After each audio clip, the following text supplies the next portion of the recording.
यहाँ पे pastor Daniel राय मुंबई के हैं। उनका वीडियो मिला हमें और हमें बताया गया कि ये वीडियो कह रहा यीशु ने वाइन नहीं बनाई। तो हमने उस पर देखा तो हमने देखा एविडेंस तो हमें सारा मिल रहा है कि वाइन ही बनाई। और पास्टर डैनियल राय बहुत अच्छा बोलते हैं और उद्धार के लिए उनका मैसेज बहुत अच्छा है और उनको ऐसे चीज़ों पे बहुत कामयाबी भी मिलेगी। हम उनको विश करते हैं इसमें यीशु के नाम से। मगर कुछ ऐसे टॉपिक्स हैं जो कि स्कॉलर्स के लिए हैं, उनको आप अभी ना छूइए तो अच्छा है, क्योंकि उस पर फिर आपकी रेपुटेशन बेकार में कम होगी। हम नहीं चाहते किसी भी प्रचारक की कोई रेपुटेशन कम हुए, मगर जब स्क्रिप्चरल सच्चाई का सवाल आता तब ऐसा करना पड़ता है कि ये स्क्रिप्चरल बहस करना पड़ता है। ये पौलुस और बरनबास भी करते थे, तो हम लोग भी करते हैं इसको। तो अब ये स्लाइड नंबर 1 से हम जाते हैं स्लाइड नंबर 2 पे, और इसमें आप देखिए ऊपर ही कुछ कमेंट्रीज़ हैं जो कि 2 नाम भी दिए हैं, Ellicott's commentary of for English readers और Cambridge Bible school and college. तो ये स्कूल्स ऑफ थॉट, जो स्कूल्स ऑफ स्टडी है, इनकी भी राय हमने कंफर्म करी कि हमारी अकेले की राय मैच करना चाहिए औरों से। तो आप देखिए पहला लाइन नंबर 1 में यूहन्ना 2:10 दिया हुआ है हिंदी में, और पहली लाइन में 1 नंबर में यूहन्ना 2:10 इंग्लिश में भी दिया हुआ है। और इसमें ये इस पे छानबीन हो रही है, पी कर छक जाते हैं। यूहन्ना 2:10 में शादी में आया कि जब यीशु ने वाइन बनाई तो उसने, सरदार ने कहा, जो कि मैनेजर था शादी का, उसने कहा कि ये दूल्हा ने बड़ी अच्छी वाइन अब बर्बाद के लिए दी है, जब लोग पी कर छक गए हैं पुरानी मतलब घटिया वाइन से, तो अब ये नई और पुरानी सीजनड वाइन दी है। तो ये शब्द आया है पी कर छक जाते हैं, लाल में जो है उसका नंबर है ग्रीक नंबर G3184।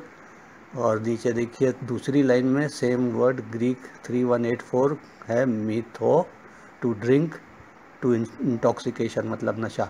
और तीसरी लाइन में आप देखिए 1 थेसलोनियन 5:7 में भी यही पौलुस ने यूज़ किया है, मिथोस को। सेम फैमिली ऑफ ग्रीक शब्द है G3184, उसका भी मतलब है टू इंटॉक्सिकेट, नशा होना।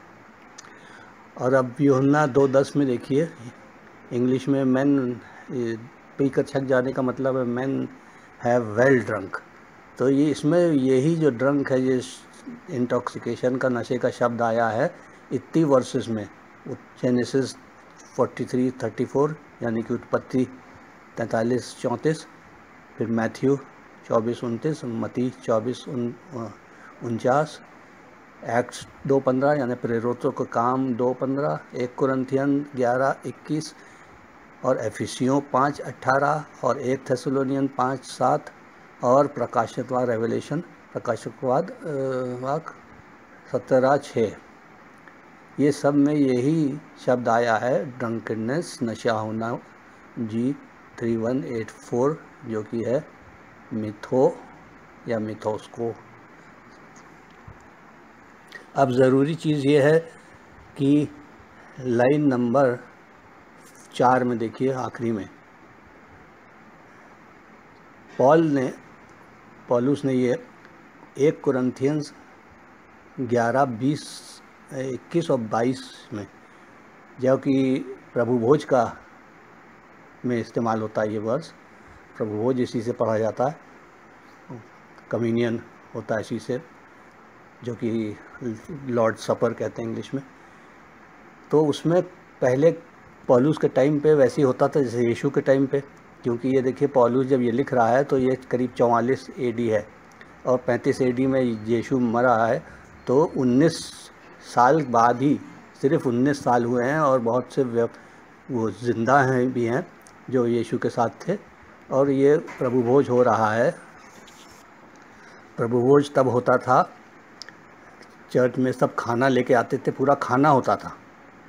यीशु ने भी जब चेलों के साथ बैठा मेज़ पे, तो 12 चेलों के साथ, तो उसने भी पूरा खाना खाया, फिर अलग से एक रोटी तोड़ा और अलग से एक प्याला लिया और फिर प्रभु भोज किया। तो यहाँ पे पूरा खाना हो रहा था और सब ले लेके आते थे खाना, और यहाँ पे कुछ लोग ज़्यादा खा जाते थे और कुछ लोग भूखे रह जाते थे, कुछ लोग ज़्यादा वाइन पी जाते थे, मतवाले हो जाते थे। तो इसमें भी अब चर्च में देखिए मतवाले हो जाने वही शब्द आया है, पौलुस ने वही शब्द यूज़ किया G3184, जो कि यूहन्ना 2:10 में पी कर छक जाते हैं उसमें यूज़ किया गया। सेम शब्द यूज़ किया मतवाला G3184 यहाँ पे। और ये कलीसिया, जब देखिए 22 वर्ष में कलीसिया इकट्ठा होती, तब पौलुस ने डांटा कि तुम लोग सब खा जाते हो, कुछ भूखे रह जाते हैं और कुछ ड्रंक हो जाते हैं, नशे में हो जाते हैं। क्या घर नहीं है तुम्हारे पास पीने खाने के लिए? अब ये देखिए पौलुस ये नहीं कह रहा कि पीना ही नहीं चाहिए, घर पे भी नहीं, कहीं भी नहीं। वो कह रहा है कि लिमिट के बाहर पी गए तुम, और वो वाइन सबके लिए होनी चाहिए थी, और वो वाइन से मतवाले हो गए। तो वाइन से मतवाले कैसे हो गए? वहाँ वाइन आ कैसे गई, अल्कोहलिक वाइन, जब यीशु ने कभी अलाउ नहीं करी? तो ये इससे समझ में आता है कि फिर यीशु ने भी लास्ट सपर पे जब वो मेज़ पे बैठा और रोटी तोड़ी तो वाइन ही थी फिर वो, क्योंकि ये पौलुस और सारा चर्च वाइन कहाँ से ले आया? अंगूर का रस का तो यहाँ कहीं जिक्र नहीं है। 1 कुरिन्थियन 11:21-22 में आप देख लीजिए। और ये प्रभु भोज हो रहा है, तो एविडेंस क्या है? एविडेंस तो वाइन की तरफ जा रही है, अंगूर के जूस की तरफ तो नहीं जा रही है। बल्कि अंगूर के जूस का एक भी एविडेंस नहीं अभी तक मिल रहा है। आप तीसरे स्लाइड पे हम जाते हैं, यूहन्ना 2:10 में वही सेम रूट वर्ड यूज़ किया है G3184, जो पौलुस ने 1 कुरिन्थियन 11:21 में यूज़ किया। और लिखा भी है यहाँ पे, the Greek term for grape juice and new wine are not used here. फिर while the Bible clearly warns against drunkenness, पियक्कड़पना को वार्न करती Bible. But there is no doubt that what Jesus produced was actual wine, a fermented beverage, as the word is commonly understood. अब देखिए वो एक commentator भी कह रहा है कि विंस्टन स्टडी है, ये वर्ड स्टडीज़ है, और भी कमेंटेटर्स कह रहे हैं कि ये वाइन फर्मेंटेड ग्रेप जूस नहीं था, क्योंकि ग्रेप जूस शब्द इस्तेमाल ही नहीं किया कहीं पे भी।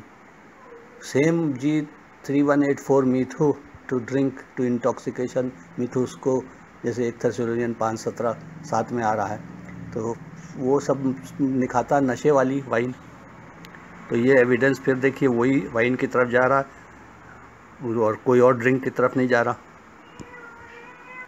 फिर आप देखिए पास्टर डैनियल ने अपने वीडियो में कुछ वर्सेस कोट करें पुराने नियम से, और उस पर बहुत स्ट्रांगली वो बोल रहे हैं, क्योंकि किसी वर्स से जब ज़्यादा ज़ोर से बोलिए उसको, तो वो लगता है कि वो जो सब्जेक्ट है उसी को वो सपोर्ट कर रही, मगर ऐसा नहीं है। ये देखिए, ये डिट्रोनमी व्यवस्था विवरण 32 में वो उनकी वाइन, उनके जो ग्रेप जूस है, यहाँ पे अंगूर का जूस है, बंच ऑफ अंगूर, जो गुच्छा अंगूर के लिए कहा है, वो उनका काम जो है, वो गुच्छे अंगूर मतलब कि वो सोडम और गुमरा की तरह, मतलब उनका काम फल जो है, ये फल से है कि वो ख़राब है, वो शैतानी है।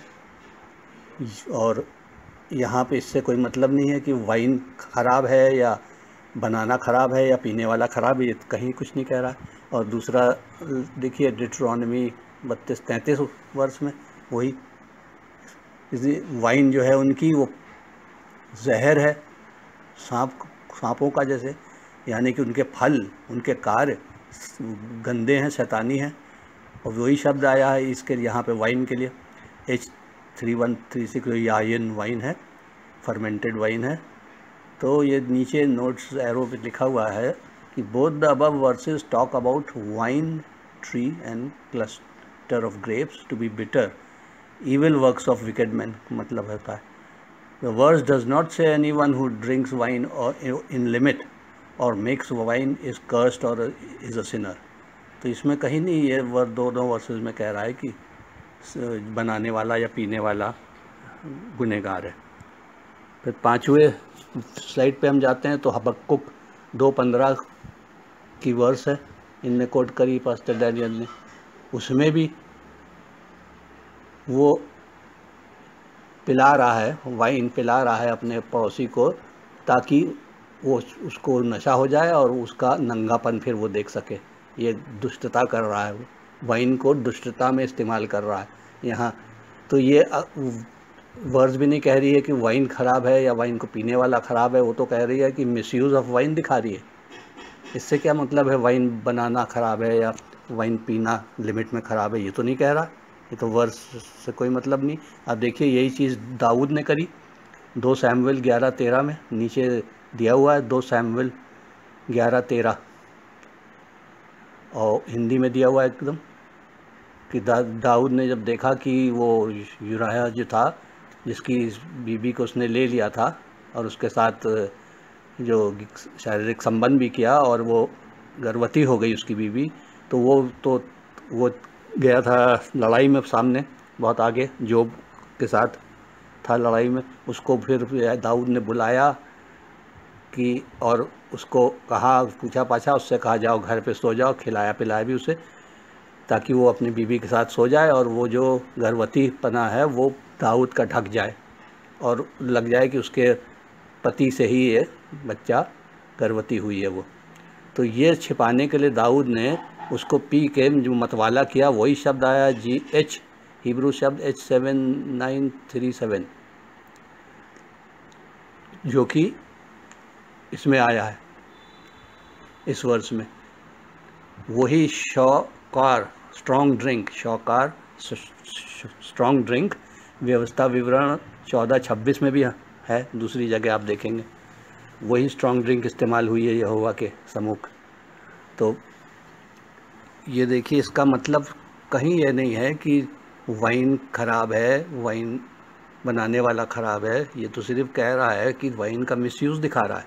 दाऊद ने भी मिसयूज़ किया और ये हबक्कुक 2:15 में भी दुष्ट लोग मिसयूज़ कर रहे हैं वाइन का। तो मिसयूज़ किसी चीज़ के करने से वाइन थोड़ी ख़राब हो जाती। सेक्स का लोग मिसयूज़ करते हैं तो सेक्स थोड़ी ख़राब हो जाती। सेक्स तो परमेश्वर ने बनाई, मगर उसका मिसयूज़ ख़राब है। वैसी वाइन परमेश्वर ने बनाई तो उसका मिसयूज़ ख़राब है। ये हमें समझना बाइबल से। आगे देखिए स्लाइड नंबर 6 पे हम लोग गए और ये दिख रहा सामने, नीति वचन 22:31 भी पास्टर डैनियल राय ने कोट किया है। To look not upon the wine when it is red, when it gives colour to in the cup, when it moves itself alright. तो लाल झलकती हुई वाइन को देख के तू लालच मत कर। ये पियक्कड़ के लिए है कि लालच कौन करेगा वाइन को देख के, जो एक्सेस पीना मांगता है और गलत काम वो फिर पी के कर सकता है। और गलत काम तो वैसे भी वो करेगा, मगर वाइन पी के गलत काम में और हिम्मत आ जाती है। तो इस ऐसे के लिए है ये। इससे भी ये नहीं कह रहा कि वाइन बनाना ख़राब है या पीना लिमिट में ख़राब है। फिर दूसरा नीति वचन 20:1 नीचे है, प्रोवर्ब 21, तो wine is a mocker, strong drink is raging. ये वही चीज़ कह रहा है कि स्ट्रॉन्ग ड्रिंक लेना बदतमीज़ी करना है, मतलब ड्रंक होना। फिर ये कह रहा है ड्रंक होना, तो बाइबल तो बराबर ड्रंक होने को बदतमीज़ी कह रही है। मगर सोबर ढंग का जो आदमी है, जो लिमिट पे पीता है, वो तो नहीं चाहता कि, वो तो मना कर देता, कहता नहीं अब हम नहीं लेंगे, क्योंकि हमें पता है कि इसके बाद हम जो है थोड़े नशे में ज़्यादा हो जाएंगे, तो हम नहीं लेंगे। वाइज आदमी ऐसे करता है। और यहोवा चाहता है, परमेश्वर चाहता है कि ये डिसीजन आदमी ले। ये थोड़ी ना कि मौकर की तरह वाइन को मिसयूज़ करके धुत हो जाए। ऐसे आदमी कंडेम्ड है। और मगर ये फिर नहीं कह रहा कि वाइन कंडेम्ड है, वाइन ख़राब है, लिमिट में पीने वाला ख़राब है। तो ये सब वर्सेस देने का पास्टर डैनियल का पता नहीं क्या मतलब है। ये तो सब पियक्कड़ पे, बहुत सी वर्सेस हैं पियक्कड़ पे। तो पियक्कड़ पे वर्सेस देने से वाइन और वाइन का बनाना सिद्ध थोड़ी हो रहा कि ख़राब है। और ये देखिए यशाया, पास्टर डैनियल राय ने यशाया 64:8 कोट किया। उससे क्या मतलब है? वो तो दिखा रहा है कि ये तो एक और शब्द मिल गया, वाइन, न्यू वाइन। देखिए यहाँ पे वाइन नहीं है, न्यू वाइन। यशाया 65:8 में न्यू वाइन ब्लेसिंग की बात करी है कि, और वो टी रॉश है, फ्रेश ग्रेप जूस। देखिए टी रॉश आया है शब्द ग्रेप जूस के लिए, अब उसको न्यू वाइन कहा है। खाली वाइन होता तो G3136 आता, और दूसरा हिब्रू शब्द आता वो यायिन आता। यहाँ पे टी रॉश आया है, तो देखिए टी रॉश अंगूर के जूस के लिए फ़र्क शब्द इस्तेमाल हुआ है, और वाइन के लिए, नशे वाली वाइन के लिए अलग शब्द इस्तेमाल हुआ है। इतनी प्रिसाइस है ये ग्रीक हिब्रू लैंग्वेज। आप गलती कैसे इसको आप नहीं देख पा रहे हैं, हमें ये समझ में नहीं आ रहा। तो इसके लिए दूसरी वर्सेस को निकाल के कुछ और सिद्ध करने की कोई ज़रूरत नहीं है। तो वो शब्द आपके सामने ओरिजिनल टेक्स्ट जो लिखा गया, लेखक ने जो लिखा या शायर ने जो लिखा, वो टी रॉश इस्तेमाल किया, और वो है न्यू वाइन। वो यायिन इस्तेमाल करता तो न्यू वाइन नहीं लिखता, वाइन लिखता, तो वो नशे वाली हो जाती। तो ये शब्द फ्रेश ग्रेप जूस, अंगूर के रस के लिए कई ठो मौजूद हैं, और भी हमने दिखाए हैं पहले। अब ये देखिए स्लाइड नंबर 8 पे हम लोग चले गए हैं, जहाँ लूका 7:34 और वही चीज़ मती 11:19 में भी, ये मती 11:19 कोट किया हमने इंग्लिश में। अब यीशु कह रहा है अपने लिए, son of man came eating and drinking, और हम खाते पीते आए, और लोगों ने कहा ये कि ग्लटनस है, मतलब कि ओवर ईटिंग करता है, और वाइन बिबर है। वाइन बिबर का शब्द जो ग्रीक में है 3630, जिसका मतलब है habitual drinker of alcohol. G3630 नीचे देखिए डिक्शनरी से दिया हुआ है, ग्रीक हिब्रू डिक्शनरी से। ओनोपेटोस, जैसे भी प्रोनाउंस इसको करेंगे, हिब्रू जानने वाला सही प्रोनाउंस करेगा। और फ्रॉम G3631 जो कि ओनियोस है, उसी से डेराइव्ड है, ये वही फैमिली का वर्ड है, ग्रीक फैमिली का, और वही हिब्रू सबसे रिलेटेड है। A tippler, habitual drinker of alcohol. Wine बिबर का मतलब ही होता है परमानेंट पीने वाला एल्कोहल, खासतौर जो ज़्यादा पीता है उसको वाइन बिबर कहते हैं। देखिए मती 11:19 आखिरी में दिया हुआ है, मनुष्य का पुत्र खाता पीता आया। अब वो कहते हैं कि देखो पेटू और पियक्कड़ है। पियक्कड़ जो है वही शब्द है G3630, जो कि एल्कोहलिक वाइन पीने वाले के लिए आता है, हैबिचुअल जो पीता है। और क्योंकि देखिए फ़र्क क्या है, अब यीशु को पियक्कड़ क्यों कह रहे हैं, जब कभी उसने वाइन का बात ही नहीं करी, वाइन को ख़राब बताया, और वाइन को बनाना भी ख़राब बताया, पीना भी ख़राब बताया, तो यीशु को पियक्कड़ कैसे कह सकते हैं। नीचे देखिए वही लोग मती 11:18 में यूहन्ना के लिए कह रहे हैं। यूहन्ना खाता आया। यूहन्ना जो है था बपतिस्मा देने वाला, वो टिड्डी और हनी खाता था, सिर्फ जंगल में रहता था। तो उसको पागल घोषित और कहा कि उसमें दुष्ट आत्मा है, क्योंकि वो शहद और टिड्डी खाता था सिर्फ। तो उसको कह दिया दुष्ट आत्मा है, सॉरी। उसको ये नहीं कहा कि वो पियक्कड़ है, क्योंकि वो पीता ही नहीं था, कभी पीते देखा ही नहीं किसी ने। मगर यीशु को कहा पियक्कड़ है। इसका मतलब यीशु जब यहूदियों के घरों में जाता था प्रचार करने, तो वो तो यहूदियों का कस्टम था, प्रथा थी कि वो वाइन ऑफ़र करना, चाय कॉफ़ी की तरह तो वाइन देते थे। और यीशु पियक्कड़ तो है नहीं, यीशु तो एक आधा गिलास या जितना भी परमिटेड लिमिट है वो पीता होगा, क्योंकि उस घर की सभ्यता भी निभाता है, कल्चर भी निभाता था यूइश की। तो इसलिए गिलास कभी भी एक बार भी अगर हाथ में उसके देखा होगा, और तो लोग उसको कह रहे हैं पियक्कड़। जब अगर गिलास वाइन का ना हाथ में देखते यीशु के, तो कोई कैसे कहता। यूहन्ना को तो नहीं कहा, यूहन्ना बपतिस्मा देने वाले को नहीं कहा, तो यीशु को पियक्कड़ कह रहे हैं। इसका मतलब एविडेंस यही है कि यीशु कभी कदार वो प्रथा निभाने के लिए गिलास हाथ में वाइन का रहता होगा उसके, और फिर शादी में भी काना में जो उसने बनाया तो वाइन ही बनाया होगा। तो कहाँ एविडेंस मिल रहा है कि अंगूर का रस या कुछ और, जो डैनियल राय जी कह रहे हैं कि वो लहू का कनेक्शन है इससे, और यीशु ने और शादी का और लहू का कनेक्शन है। तो ये सब तो बड़ी भारी डीप रेवलेशन की बात, जो आम आदमी समझ ही नहीं सकता। आम आदमी तो ऐसा थोड़ी लिखा नया नियम कि आम आदमी समझे ही ना, जब तक ये क्रॉस कनेक्शन न निकालो। तो इतना कनेक्शन इसमें निकालने की ज़रूरत नहीं है, साफ ये तो दिखाई दे रहा है कि ये पियक्कड़ कह रहे हैं यीशु मसीह को।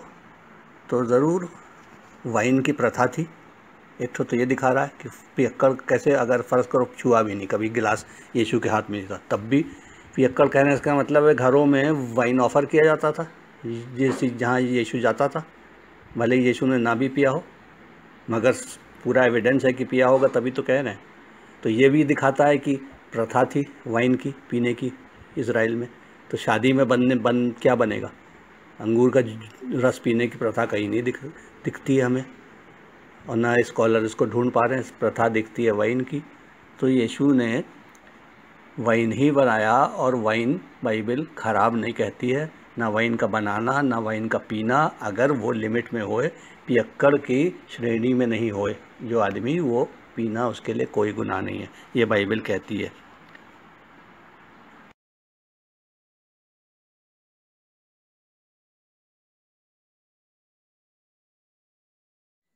और आप ये स्क्रीन देख रहे हैं, इसमें लिखा है कि God is not narrow minded like many of our Bible teachers.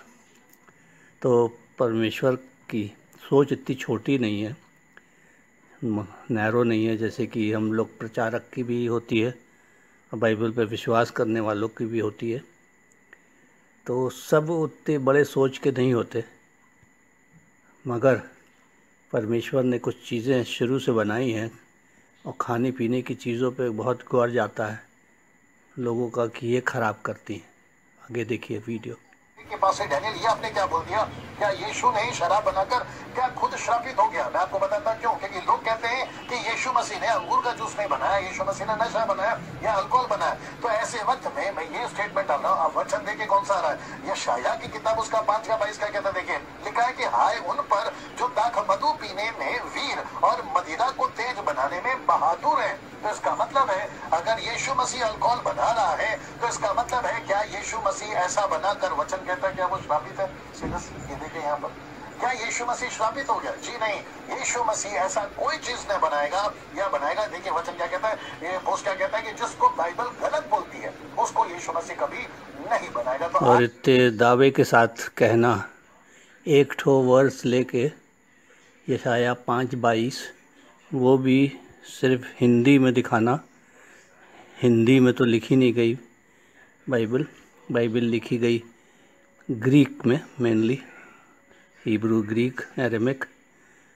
तो वो शब्द ओरिजिनल जो लेखक ने लिखा उसको ना, आप जितने भी सुन रहे हैं, मैं आपके दिमाग में एक बात डाल दूं कि यीशु मसीह ने कभी भी ये नहीं बनाया, यीशु मसीह ने ये नहीं बनाया। अब जो लोग ओरिजिनल शब्द को ना दिखा के और फिर कहना कि अल्कोहल बनाना बिल्कुल यीशु मसीह नहीं बनाएगा और मना है, और बाइबल में ये बेसिस हिंदी के बाइबल के शब्द का है, एक्चुअल वर्ड क्या है वो तो डिक्शनरी में।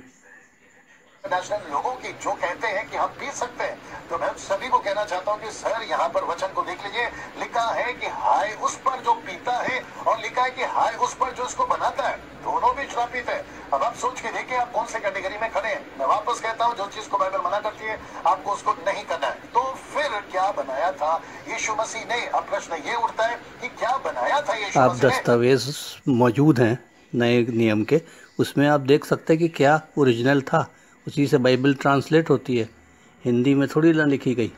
तो वो ट्रांसलेशन का शब्द नहीं देख के प्रचार करना तो हमेशा ये तो गलत मतलब निकलेगा ही, क्योंकि वो तो जो वर्स ले रहे हैं वो वर्स वो कहती नहीं है। और बाइबल में ना वाइन बनाने वाला गलत है, ना पीने वाला लिमिट के अंदर गलत है। शुरुआती से नूहा ने बाग लगाया वाइन का और वाइन बनाई और वाइन पी, तो क्या नूहा को नहीं पता था ये कि परमेश्वर के साथ जिसने सारी सृष्टि बचाई वो 8 लोगों ने किश्ती में? तो ये सब अधूरी ज्ञान है।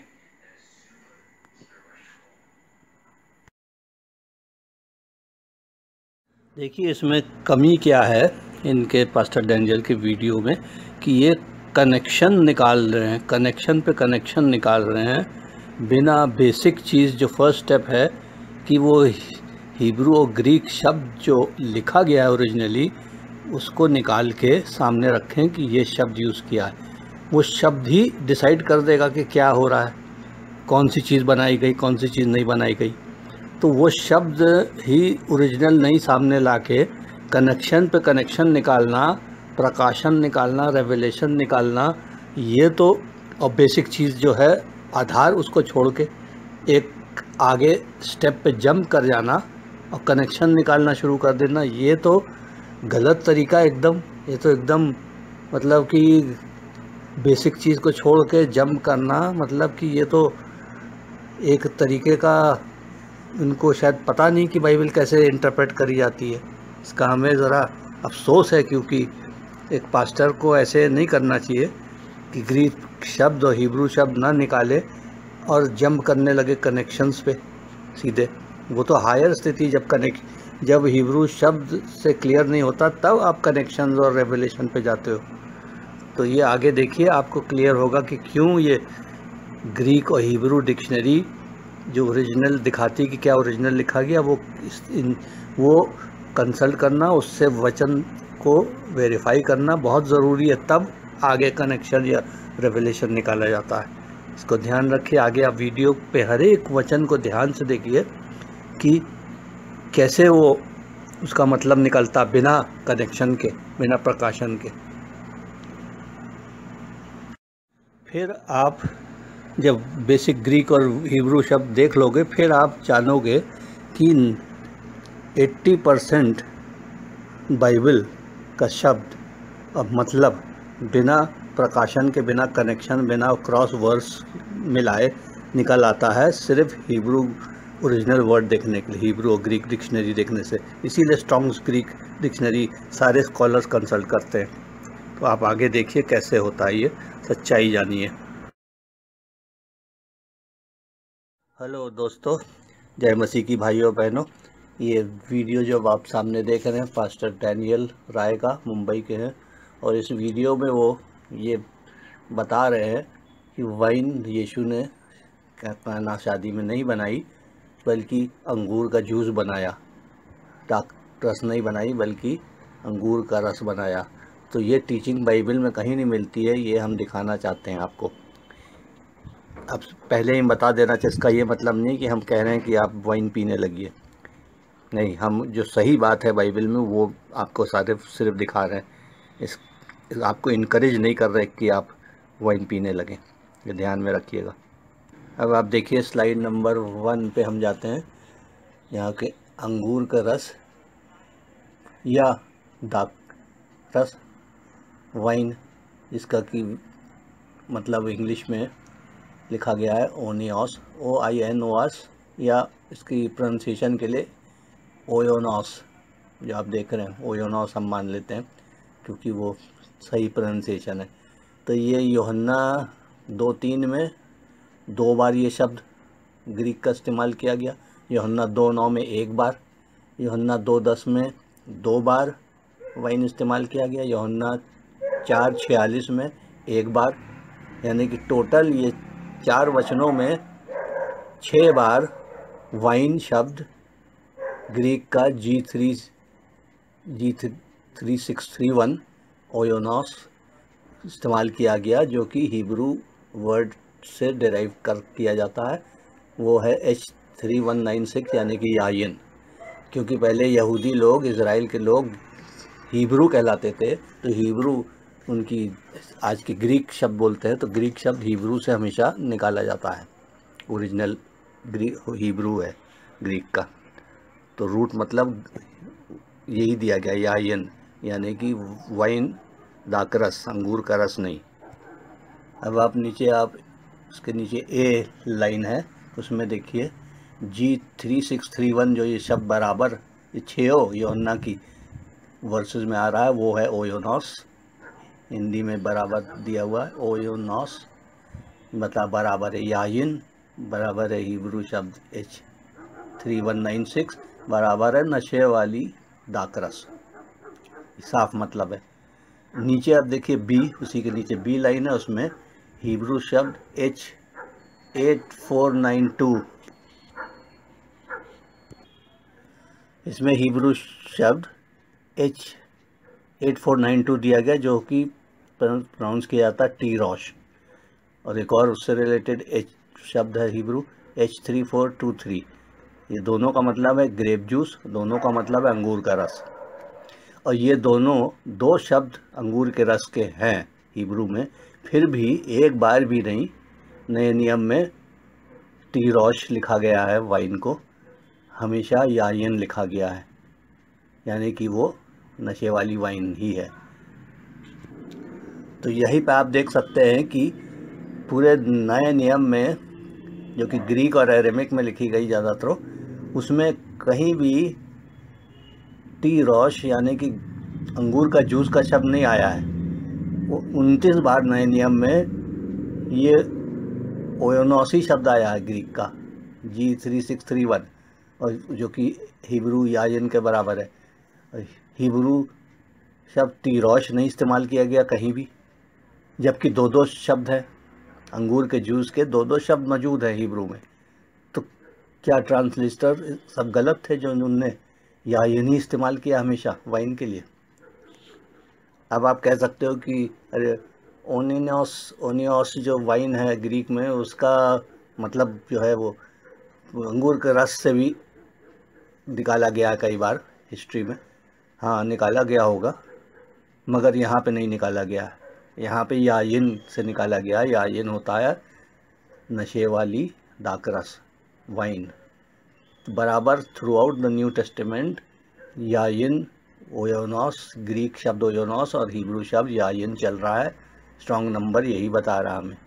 तो आप ये आर्ग्यूमेंट आपका नहीं वैलिड है कि अंगूर का जूस उस कहना की शादी में बनाया गया, क्योंकि ये दो शब्द ऑलरेडी है हिब्रू में अंगूर के रस के लिए, तो वो क्यों नहीं कभी इस्तेमाल किया गया? इतनी बड़ी गलती थोड़ी ना हो सकती है नए नियम में। इतने साल तक, 2000 साल तक करीब ये गलती चल रही है, ऐसे हो सकता क्या? अब आप तीसरे नंबर स्लाइड पे, दूसरे नंबर स्लाइड पे देखिए कि यूहन्ना 2:10 का वचन दिया गया, जिसमें वही कहना की शादी में जो शादी का जो मैनेजर था वो क्या कह रहा है। जब नई वाइन यीशु ने जो बनाई उसको मिली तो उसने क्या कहा? उसने कहा कि हर एक मनुष्य पहले अच्छा दाखरस देता है, और जब लोग पीकर छक जाते हैं तब मध्यम देता है वो, परंतु तूने अच्छा दाखरस अब तक रख छोड़ा है। अब इस पे ध्यान दीजिए, पीकर छक जाते हैं, लाल में जो है उसका शब्द क्या है ग्रीक G3184, और नीचे G3184 का मतलब दिया हुआ है मेथो का मतलब है टू ड्रिंक टू इंटॉक्सिकेशन, यानी कि नशे के लिए, टू गेट ड्रंक, नशा आने तक पीना, ये मतलब है। पानी पीने का या अंगूर के रस का पीने का मतलब नहीं है, ये शब्द नहीं इस्तेमाल होता उसके लिए, ये वाइन के लिए ही इस्तेमाल होता है। आप देख लीजिए। दूसरी चीज़ ये सिद्ध करता है कि ये वाइन ही थी, क्योंकि जो वेडिंग का सरदार था वो क्या कह रहा कि आप मध्यम देते हैं, शुरू में लोग मध्यम वाइन देते हैं, मध्यम लाल से जो लिखा है ऊपर ही यूहन्ना 2:10 में, उसको देखिए। दूसरा जी ग्रीक नंबर शब्द आया, जब जी आता तो ग्रीक, जब एच आता तो हिब्रू, तो जी शब्द है G1640 मध्यम, और नीचे आप देखिए तीसरी लाइन में G1640 का मतलब शब्द जो है एलेसोन, जिसका मतलब होता है स्मॉल एज, लेस, यंगर, यानी कि कम उम्र से, कम एज से संबंधित, कम समय तक मसाल में रखी गई दाकरस, ये मतलब हुआ।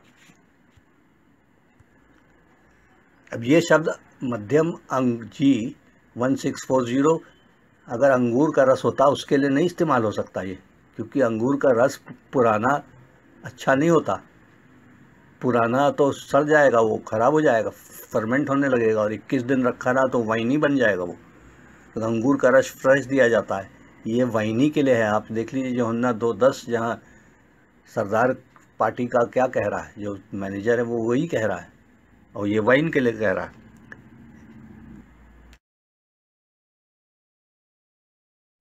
इसे ऐसे समझिए कि मध्यम शब्द जो हिंदी में आया है G1640, ये अंगूर के रस के लिए नहीं हो सकता। अंगूर का रस मध्यम कम उम्र का नहीं होता, वो तो ताज़ा होता है। उम्र से अंगूर का रस नहीं संबंधित होता, वाइन ही संबंधित होती है। तो मध्यम, जब सरदार ने कहा कि मध्यम वाइन है, मतलब कि कम उम्र की वाइन है, तो वो थोड़ी घटिया मानी जाती है। ज़्यादा उम्र की वाइन बढ़िया मानी जाती है, जो यीशु ने बाद में बना के दी। और ज़्यादा उम्र की वाइन उन्होंने कहा ये बढ़िया वाइन है। तो वाइन से ही उम्र होती है, कम या ज़्यादा। तो मध्यम मतलब वाइन है, कम उम्र की वाइन। तो अंगूर के रस के लिए ये प्रयोग हो ही नहीं सकता, क्योंकि उसकी कोई उम्र नहीं होती, वो तो ताज़ा ही पिया जाता है। नीचे यही वचन इंग्लिश में भी दिया है, जॉन 2:10, और उसमें भी शब्द आया है ड्रंक, G3184, ड्रंक, ड्रिंक नहीं। और दूसरा शब्द वर्स, G1640, जो कि पुरानी वाइन के लिए होता है। तो ये ओरिजिनल जब मतलब आप देखते हैं तब ना पता चलता है कि सही शब्द क्या है। जब सही शब्द ही आपने ढूंढ के नहीं निकाला है तो, और प्रकाशन में और इधर उधर जा रहे हो, तो ये तो गलत तरीका है बाइबल को इंटरप्रेट करने का। ऐसे तो गलत मतलब ही निकलेगा। पहले सही मतलब, शब्द सही क्या यूज़ हुआ उसको निकालिए, फिर आप जब शब्द से नहीं क्लियर होता तब प्रकाशन में जाते हैं और शब्द देखते हैं। यहाँ पे तो प्रकाशन में जाने की ज़रूरत ही नहीं है, जो साफ आपको शब्द ही कह रहा है कि वो ये वाइन है। फिर भी पास्टर डैनियल सही शब्द को डिक्शनरी से नहीं बता के वो हिंदी इंग्लिश को लेके और उसका मतलब निकाल रहे हैं, जो कि हमेशा गलत मतलब निकलेगा। ये अधूरा ज्ञान है और इसको miss interpretation of the Bible भी कहा जाता है। माफ़ करिएगा, हम पास्टर डैनियल के खिलाफ़ नहीं है, पर्सनली तो हम उनको जानते भी नहीं, मगर ये गलत टीचिंग हमारे सामने आई है तो हम इसको सुधार रहे हैं कि आप सही टीचिंग जानिए। वाइन ख़राब अगर आप मानते हो तो ठीक है, आप कहो लोगों से वाइन ख़राब है, मगर बाइबल से सिद्ध मत करो जबकि बाइबल उसको नहीं ख़राब कह रही है। ये हमारा मतलब है। स्लाइड नंबर 3 पे हम पहुंच गए और देखिए कि पहले ही शुरू में ए लाइन है और फिर बी लाइन है। ए लाइन में पीने के पानी के लिए ग्रीक शब्द G4095 आया, जिसका मतलब शब्द जो है PO है, और फिर उसी से रिलेटेड G4222 एक और शब्द है जिसका शब्द है पॉट इट्जो। ये दोनों पानी पीने के लिए शब्द होते हैं ए लाइन में। अब नीचे बी लाइन में उसके बाद आइए, दाकरस पीने वाला ग्रीक शब्द अलग है। देखिए G3184 है, ये मीथो है, और ये शब्द दाकरस पीने के लिए आता है। तो ये शब्द जब ओरिजिनल आप देखते हैं तब ना आपको पता चलता सही। और फिर नीचे वचन देखिए यूहन्ना 4:10 में इस शब्द का प्रयोग किया गया है। ये शब्द यीशु उस सामरी स्त्री से कुएं के पास बोल रहा है कि तू अगर जानती मैं कौन हूँ तो तू मुझसे कहती कि पानी पिला। पिला, जो देख पिला का शब्द जो है पानी पिला G4095 आया है, और नीचे G4095 का मतलब है डिक्शनरी से PO, यानी कि वही ड्रिंक, टू ड्रिंक, पानी पिलाना। ये वाइन के लिए नहीं आया, क्योंकि यीशु वाइन की बात नहीं कर रहा है यहाँ। तो आपने देखा कि पानी पिलाने के लिए दूसरा शब्द आता है, वाइन पिलाने के लिए दूसरा शब्द आता है। ये बहुत रिच लैंग्वेज है, ग्रीक और हिब्रू। इंग्लिश हिंदी से भी रिच है। और नीचे वही जॉन 4:10 आप इंग्लिश में भी दिया हुआ है, जिसमें गिव मी ड्रिंक, ड्रंक नहीं ड्रिंक आया, पानी पिलाने से संबंधित है। अब उसके नीचे देखिए अब मत्ती 10:42, इसमें यीशु कह रहा है जिसने भी मेरे इन छोटे विश्वासियों को एक कटोरा ठंडा पानी भी पिलाया तो उनका मैं रिवॉर्ड कभी कटने नहीं दूंगा। अब फिर देखिए ठंडा पानी पिलाया, पिलाया मतलब G4222 वही शब्द आ गया। नीचे दिया हुआ G4222 का मतलब है पिट इट्जो, पॉट इट्जो, to furnish, to irrigate, feed water, यानी कि गिलास से पानी दिया तो भी पिट इट्जो आएगा, और अगर सिंचाई कर रहे हो पेड़ पौधों को तो भी पिट इट्जो आएगा। पानी दे रहे हो चाहे पेड़ को चाहे आदमी को, पॉट इट्जो शब्द आया जो यीशु ने यूहन्ना जो मत्ती 4:42 में भी इस्तेमाल किया है। ये पानी पीने का सीधा साधा मतलब है। पानी पीने का जब मतलब है, यीशु पानी पीने का शब्द इस्तेमाल कर रहा, वाइन पीने का शब्द नहीं इस्तेमाल कर रहा। नीचे मैथ्यू 10:42 इंग्लिश में भी दिया हुआ है, shall give to drink, drink मतलब प्लेन वाटर, वही शब्द आ रहा है G4222। जी देखिए, मतलब पहले सही निकाल के तभी ना समझ में आता है क्या कह रहा है नया नियम। लूका, अब लूका 10:34 में वचन में है, और ये वचन आप देखिए, वो उसकी बात कर रहा है यीशु, जो कि एक पड़ोसी का जब दृष्टांत पैरेबल दे रहा है। पड़ोसी कौन है तुम्हारा ये बता रहा है। तो एक घायल हो गया है आदमी, जिसको डकैत ने घायल करके उसका सामान छीन लिया, वो घायल पड़ा हुआ है। कई लोग आए उसको देख अनदेखी करके छोड़ के चले गए, मगर एक आदमी आया जिसने उसको मलहम पट्टी करी और उसको सराय में रखा। तो ये आदमी ने क्या इस्तेमाल किया उसके घाव के लिए? तेल और दाकरस, G3631, वही वाइन जो यीशु ने बनाई थी का नाम है, वही वाइन इस्तेमाल करी घाव ठीक करने के लिए। घाव में वाइन डाली क्योंकि वो डिटॉल की तरह काम करती है, डिसइंफेक्टेंट होती है वाइन। अंगूर का रस नहीं डालते हैं चोट में, वो और पक जाएगा, बैक्टीरिया पकड़ लेगा और आदमी मर जाएगा घाव से। तो ये वाइन ही डाली ताकि उसका घाव बढ़े ना, डिसइंफेक्ट करने के लिए, और उसको ये इस तरीके से इलाज किया। तो यीशु यहाँ पे अब देखिए कह रहा है कि वाइन का अच्छा दवाई इलाज बता रहा है।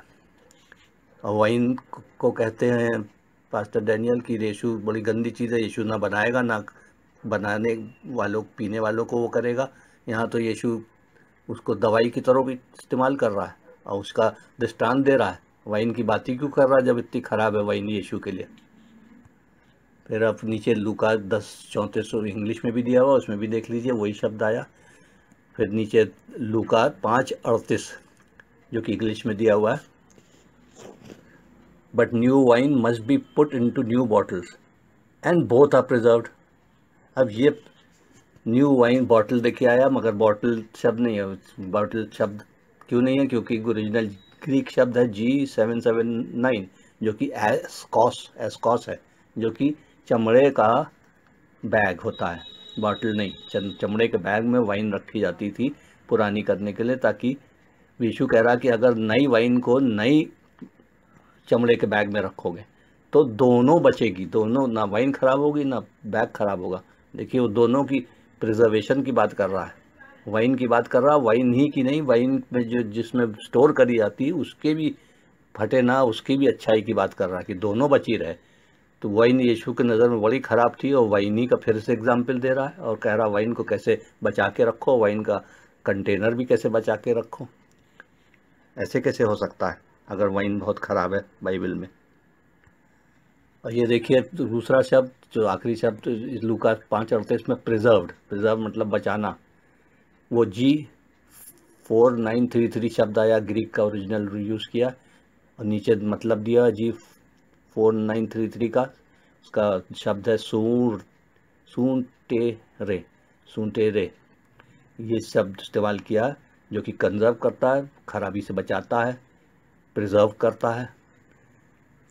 तो ये शब्द प्रिजर्व आया है, हाँ, इस अंगूर के जूस को प्रिजर्व कैसे करेंगे आप? अंगूर के जूस को अगर कुछ दिन तक रखेंगे वो ख़राब हो जाएगा। तो अंगूर के जूस की बात नहीं कर रहा है, वो बात कर रहा है वाइन की। बनी बनाई 21 दिन में अंगूर का रस वाइन बन चुका है, फिर उसको नई वाइन है अभी वो, तो नई वाइन को स्किन में लेदर की बैग में रखेंगे ताकि वो पुरानी हो जाए और बढ़िया हो जाए। और यही पुरानी वाइन जो कि यीशु ने बनाई का नाम है, वो वाइन उसको अच्छा कहा सरदार ने पार्टी के।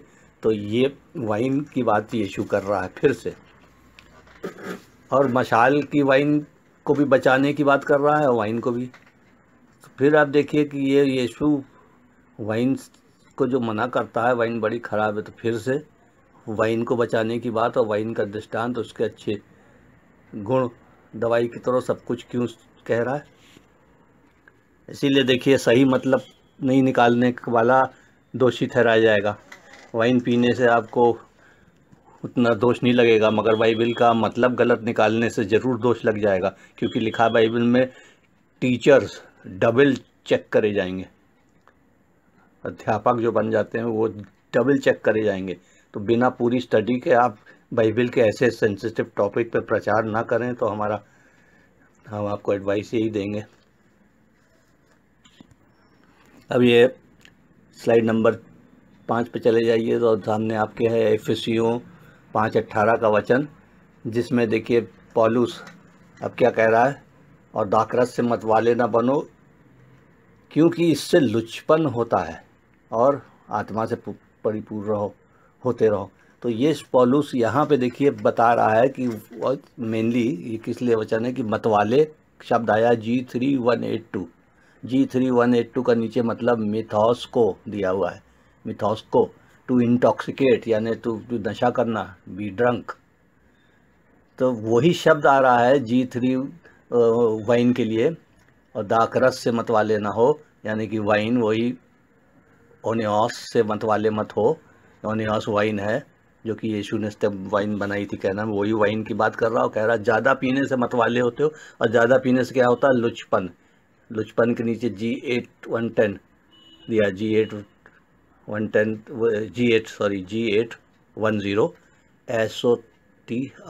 एसोटिया एक्सेस, दंगा रॉयट होता है ये।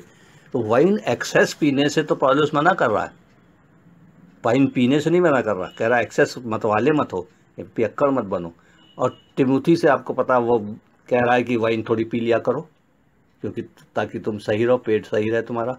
तो कम पीने वालों को तो वो कह रहा पियो, और ज़्यादा पीने वालों को कह रहा इसका ज़्यादा मत पियो, ज़्यादा खराब। बाइबल बराबर वाइन को नहीं, बल्कि वाइन के असर को हमेशा खराब असर, एक्सेसिव वाइन पीने मना है, वाइन पीना मना नहीं है, लिमिट में। और देखिए यहाँ पे यूहन्ना 2:10 जो काना में इस्तेमाल किया, वो मैनेजर ने शादी के काना में, तो वो पीकर छक जाते हैं, वही G3184 शब्द ग्रीक आया है, जिसका कि मतलब है पी के छक जाना, जिसका मतलब इंटॉक्सिकेशन। G3184 देख लीजिए, मिथो to drink, to intoxication that is to get drunk. ये शब्द आया है काना में शादी की वाइन के लिए, तो वो शादी की वाइन से पी के छक यानी कि ड्रंक हो सकते थे, और वो लोग थोड़े ड्रंक थे, तब यीशु ने उनको नई वाइन, बढ़िया वाइन, पुरानी जो उनको लगी वो बना के चमत्कारी तरीके से दी है। और ये ध्यान रखिए कि अंगूर का रस तो आधे घंटे में बन जाता है, और वो नौकर भी बना सकते थे, यीशु को ज़रूरत नहीं थी शादी में। मगर वाइन नहीं बन सकती, क्योंकि वाइन अंगूर के रस को 21 दिन बाद ही वाइन में कन्वर्ट होता, उससे पहले नहीं होता। और उसके बाद 1 से 3 साल उसको मशाल में रखा जाएगा, लकड़ी या बैग में चमड़े के, तब वो पुरानी होगी। जब पुरानी हो जाएगी तब वो बेहतरीन वाइन है, जो कि पार्टी के सरदार ने कहा आप बेहतरीन वाइन तुमने दी है जो पुरानी है। तो ये सब आप देख लीजिए सच्चाई क्या है, बाइबल की सच्चाई बताना चाहिए। आप बाइबल से, अगर आपकी प्रथा में वाइन ख़राब है और आपके यहाँ लोग वाइन पी के गिर जाते हैं, दंगा करते हैं, एक्सीडेंट कर देते हैं, तो इसका मतलब थोड़ी है कि आप उस आदमी के एक्सपीरियंस, गलत एक्सपीरियंस से आप बाइबल को डिफ़ाइन करेंगे। आदमी के एक्सपीरियंस से बाइबल नहीं जांची जाती, Bible is the word of God, ध्यान में रखिए। बाइबल का कल्चर आज के उस सभा में, आज के सोसाइटी नहीं है, क्योंकि बहुत कम लोग उद्धार पाएंगे, सब उद्धार में नहीं पाएंगे। आपने पता है कि यीशु ने कहा है चौड़ा है मार्ग जो नाश के लिए जाता है, सकरा है मार्ग जो उद्धार के लिए जाता है। तो चौड़े मार्ग पे सब जा रहे हैं, तो चौड़े मार्ग वालों से आप बाइबल को डिफाइन नहीं कर सकते, सकरे मार्ग वालों से करिए। हाँ, अगर आप वाइन कायदे से पीने की आपको डिसिप्लिन नहीं है तो आप उद्धार भी नहीं पा पाओगे, ये बात सही है। और जो वाइन पीने का डिसिप्लिन जिसको है वो उद्धार भी पा सकता है, उद्धार की तरफ उसका आत्मा जाएगा भी। मगर जो मनुष्य लुचपन शुरू से है, ज़रा सा वाइन पीता तो इतना बर्दाश्त नहीं कि वो अपने लिमिट में रहे, और वो फिर दंगा फसाद एक्सीडेंट जो भी करता है, तो वो तो लुचपन है लिखा हुआ है, वो तो खराब है। और वो उसका मतलब नहीं है कि बाइबल कह रही है कि वाइन खराब है, लुचपन खराब है, बाइबल ज़रूर कह रही है, ये ध्यान रखिए। बाइबल वाइन के खिलाफ नहीं है, वाइन के एक्सेसिव इस्तेमाल के खिलाफ है। कोई भी चीज़ का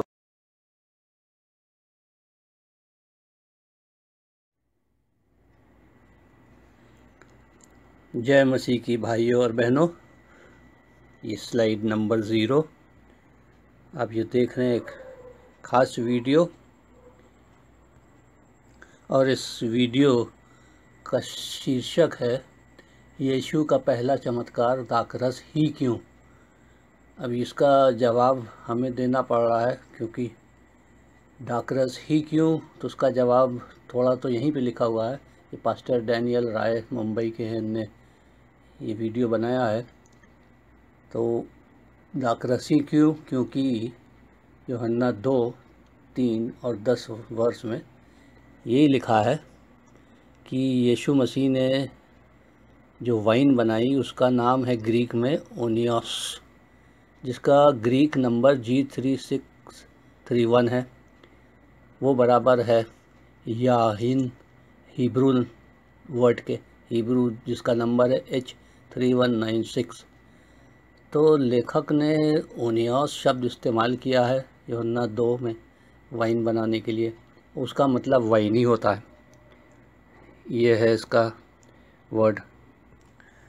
अब आप देख रहे हैं चित्र, 3 किस्म की वाइन कह सकते हैं, क्योंकि पास्टर डैनियल राय ने यही 3 कहा कि 3 किस्म की वाइन थी उस टाइम पे। तो ये 3 किस्म की वाइन आपके सामने है, जिसमें एक तो पहली वाइन है ही नहीं, वो अंगूर का रस है। और ये मीका नबी की किताब पुराने नियम में है, मीका का 6 चैप्टर और 15 वर्ष, मीका 6:15 में अंगूर का रस जो है वो 0% अल्कोहल होता है, उसमें कोई नशा नहीं होता। मगर वो शब्द यूज़ किया वो टी रॉश है, अंगूर के रस के लिए टी रॉश है, जिसका नंबर है स्ट्रॉन्ग नंबर H8492, ये शब्द यूज़ किया है। अब ये स्ट्रॉन्ग ग्रीक डिक्शनरी हम यूज़ कर रहे हैं, जो कि सब स्कॉलर्स यूज़ करते हैं, क्योंकि बाइबल हिब्रू, ग्रीक और अरेमिक में लिखी गई, हिंदी इंग्लिश में नहीं लिखी गई। सही मतलब पता चलना तो ये डिक्शनरी देखना पड़ता है, उसके स्ट्रॉन्ग नंबर्स हैं, हर एक ग्रीक वर्ड के G से, हर एक हिब्रू वर्ड के H से। तो ये पहली अंगूर का शरबत जो आप देख रहे हैं बाएं को, वो टी रॉश है, जिसमें 0% अल्कोहल है। और दूसरा जो बीच में है गिलास बोतल के साथ, वो वाइन या बियर भी हो सकती है, जिसमें 5 से 10% अल्कोहल होता है। हमने 8% दिखाया, इस वाइन में 8% अल्कोहल होता है। और नीचे आप देख रहे हैं कि वो ओनियोस शब्द आया, वही ग्रीक नंबर G3631, जो ये बराबर है हिब्रू वर्ड यायिन, और हिब्रू वर्ड यायिन का नंबर है स्ट्रॉन्ग नंबर H3196। और ये शब्द ओनियोस इस्तेमाल किया गया 1 तिमुथियुस 5:23 में, और यूहन्ना 2, 3 और 10 में। और इस हिब्रू और ग्रीक शब्द का मतलब वाइन होता है, जिसमें 8% अल्कोहल है। अब आइए तीसरी किस्म की वाइन, जो कि व्यवस्था विवरण 14:26 में दाहिनी हाथ की तरफ एकदम लिखी गई है। और इसमें स्ट्रॉन्ग ड्रिंक है, ये 38%, 38% अल्कोहल है। ये बोतल जो आप देख रहे हैं विस्की की, ये ब्रांडी भी हो सकती है, रम, क्योंकि हार्ड स्ट्रॉन्ग ड्रिंक पे ये आती हैं तीनों। तो इसका हिब्रू वर्ड है शायकार, और हिब्रू नंबर है डिक्शनरी का H7941। तो इससे हमें पता चलता है कि ये तीसरी किस्म की वाइन का नाम क्या है। अब आप देखिए तीनों वाइन के फ़र्क नाम हैं। एक तो वाइन नहीं है, अंगूर का रस है पहला, वो मीका 6:15 में, जो टी रॉश है, और दूसरा वाइन बियर है जिसमें 8% हल्का नशा है, वो ओनियस है और यायन है हिब्रू में। और तीसरी जो विस्की है, हार्ड लिकर, स्ट्रॉन्ग ड्रिंक, नशा करने वाली ज़्यादा, वो है शायकार, हिब्रू वर्ड है। अब हम स्लाइड नंबर 3 पे चले जाते हैं और व्यवस्था विवरण 14:26 यानी कि डिट्रोनॉमी 14:26 का वचन देखते हैं। और इसमें ये दोनों आखिरी की स्ट्रॉन्ग वाइन यानी कि वाइन और स्ट्रॉन्ग ड्रिंक लिखी हुई है, जो कि परमेश्वर यहोवा के सामने उसके सम्मुख घराने समेत आदमी पी सकता है और आनंद मना सकता है। ये त्यौहार होते थे पुराने नियम में और ये फीस्ट में, पर परमेश्वर यहोवा के फ़र्क त्यौहार होते थे। इस त्यौहार में खाने पीने का, एंजॉय करने का त्यौहार था और उससे लोग दूर दूर से यहूदी आते थे और इसमें पार्ट लेते थे। तो जो यहूदी दूर से आता है उससे कहा है कि तू अपनी बकरी बैल ये सब लेके मत आ, और ना मदिरा ना उसकी बोतल लेके आ, पैसे वहाँ बेच दे घर पे और पैसा में कन्वर्ट कर ले। और वो पैसा लेके आए, रुपया लिखा है और जो भी पैसा था तब वहाँ पे पैसा लेके आए, और जहाँ पे यहोवा का फेस्टिवल हो रहा है, दावत हो रही, वहाँ पे तू ये चीज़ें खरीद ले। क्या खरीद ले? मीट खरीद ले जो लिखा हुआ, भेड़ बकरी और आदि का मीट, और दाख मधु खरीद ले, और या मदिरा जो तेरा दिल चाहे, और अपने घराने समेत परमेश्वर यहोवा के सामने खाकर आनंद करना। देखिए अब ये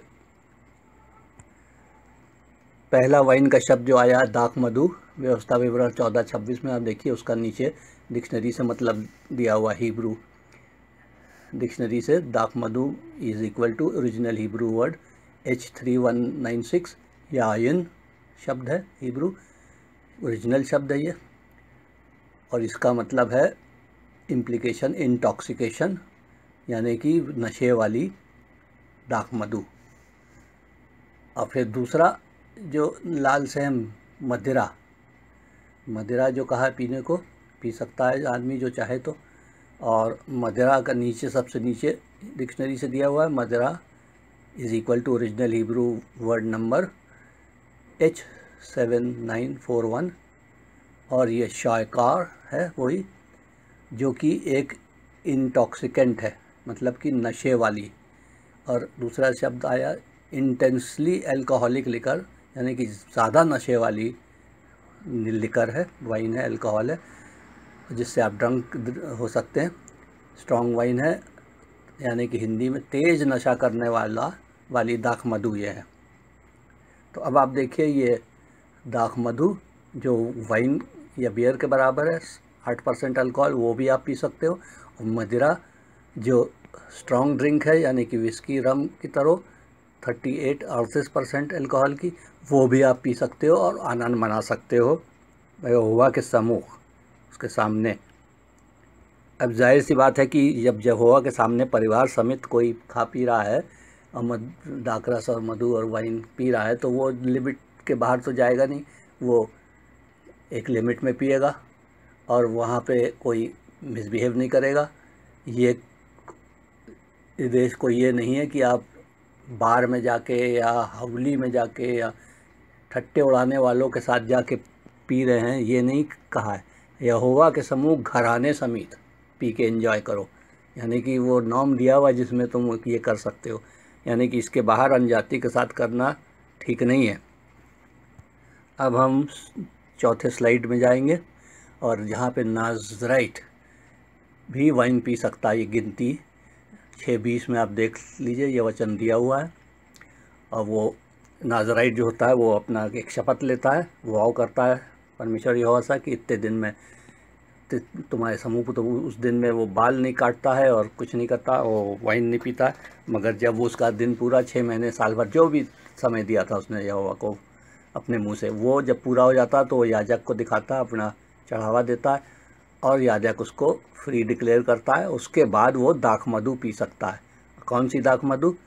गिनती 6:20 में भी वही दाख मधु, H वाले हिब्रू नंबर H3196 यानी कि याइन जो कि इंटॉक्सिकेशन वाइन है, इंटॉक्सिकेंट है और नशा करने वाली दाख मधु। नाज़राइट जो कि ख़ास लोग होते थे, वो भी यहूदी के, वो भी पी सकते हैं इस वाइन को और नशे वाली वाइन को। अब हम जाते हैं स्लाइड नंबर 5 में और देखिए कि ये नंबर्स 15-10 की किताब में, यानी कि गिनती की किताब 15-10 में ये वचन दिया हुआ है। और जो कि दाख मधु यहोवा को भेंट चढ़ाया जाता था वेदी पे, और वो क्या है, वो दाख मधु H3196 वही वाइन है जो कि इंटॉक्सिकेंट है। देखिए इंटॉक्सिकेशन लिखा हुआ है। और नशा करने वाली दाख मधु परमेश्वर यहोवा को चढ़ावा दिया जाता था, चढ़ावे के रूप में भेंट किया जाता था।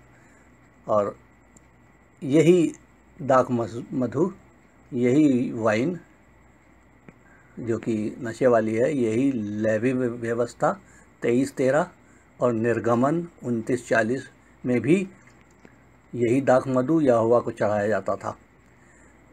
तो ये आप देख रहे हैं बाइबल की सच्चाई। पर पास्टर डैनियल ने इस वीडियो में जो आपने देखा इसकी क्लिप, तो इसमें उनने एक शुरुआत का शब्द जो वचन लिया वो ही गलत है, क्योंकि उनने यशाया 5:22 लिया है और कहा है हाय उन पे जो वाइन बनाते हैं और हाय उन पे जो पीते हैं। मगर वचन तो ये नहीं कह रहा है। देख लीजिए आप, वचन सामने है, इंग्लिश में भी हमने लिख दिया। यशाया 5:22 देखिए, वो to them that are mighty to drink मतलब पियक्कड़, and man who of strength जो तगड़े हैं और पियक्कड़ हैं, और स्ट्रेंथ टू मिंगल के साथ हिब्रू वर्ड H4537 आया, जिसका मतलब है मिक्स करना। मिक्स करके 2 या 3 या 2 किस्म की वाइन बनी बुनाई मिक्स करके वो तीसरी वाइन तैयार कर रहे हैं, जो कि बहुत स्ट्रांग है, और पी के ताकि मतवाले हों और वायलेंस करें और तमाम गलत काम करें। इसलिए उन पे हाय है, क्योंकि वो पियक्कड़ लोग हैं, उन पे हाय है। और वो बना नहीं रहे हैं, मैन्युफैक्चर नहीं कर रहे हैं, शुरुआत से कुछ नहीं बना रहे हैं। वो बनी बुनाई 2 ठो वाइन लेके उसको मिक्स करके एक तीसरी वाइन तैयार कर रहे हैं जो बहुत तेज़ है, और जिससे वो पी के दंगा फसाद करेंगे, जो उनका स्वभाव है। उन पे हाय है। जो एक शुद्ध वाइन बना रहा है और लिमिट में पी रहा, उस पे हाई नहीं है। ये तो पियक्कड़ों की वर्ष है जो पास्टर डैनियल ने बता दिया कि वो उससे मतलब निकाल रहे हैं कि हर वाइन भी ख़राब है, बनाने वाला भी ख़राब। ये तो मतलब वही है ही नहीं उसमें। तो हाय उन्हीं पे है जो पीने में वीर हैं, पियक्कड़ हैं, और जो 2 किस्म की दाख मधु वाइन को मिला के मिक्स करके एक कॉकटेल बनाते हैं नई, जिसको कि वो पी के मतवाले होते हैं। इन पे हाय है। जो सोबर ढंग से, अभी आपने देखा, यहोवा के सामने पी सकते हैं हम, जो पी रहा है अपने परिवार के साथ सोबर ढंग से और फेस्टिवल मना रहा, आनंद मना रहा है, मिसबिहेव नहीं कर रहा, उस पे हाय नहीं है। तो ये कहाँ से फिर वचन कॉन्ट्रडिक्ट तो करता नहीं एक दूसरे को, ये कहाँ से मतलब निकाल लिया हमने? ये तो मिस इंटरप्रिटेशन है। यशाया 5:22 ये कह ही नहीं रहा जो आप कह रहे हो। अब हम 7वीं स्लाइड में जाते हैं, और ये चित्र जो आप देख रहे हैं, ये 3 गिलास हैं आपके सामने, और पहला बियर है, दूसरा गिलास वाइन का है, तीसरा स्ट्रॉन्ग लिकर का है। यानी कि पहला बियर मान लीजिए, दूसरा वाइन मान लीजिए, तीसरा विस्की रम आज की जो है वो मान लीजिए। तो 1 गिलास बियर पीना जायज़ है आपके लिए, या जो वाइन का प्याला है उसमें जितनी वाइन है उतना पीना जायज़ है। और तीसरी चीज़ दाहिने पे जो है, जो गिलास में स्ट्रॉन्ग लिकर है, शॉट ऑफ लिकर, देखिए विस्की रम वगैरह, जो जितना गिलास में है थोड़ा 30 ml, और बहुत हुआ तो 60 ml। 30 ml बिल्कुल जायज़ है, आप पी सकते हैं, आपको फ़ायदा करेगी, कोई नुकसान नहीं करेगी। और जो नहीं पीता उसके लिए नहीं कह रहे, वो तो उसको तो बिल्कुल नहीं पीना चाहिए, जो आदत ना डाले, क्योंकि बड़ी जल्दी आदत ख़राब होती है।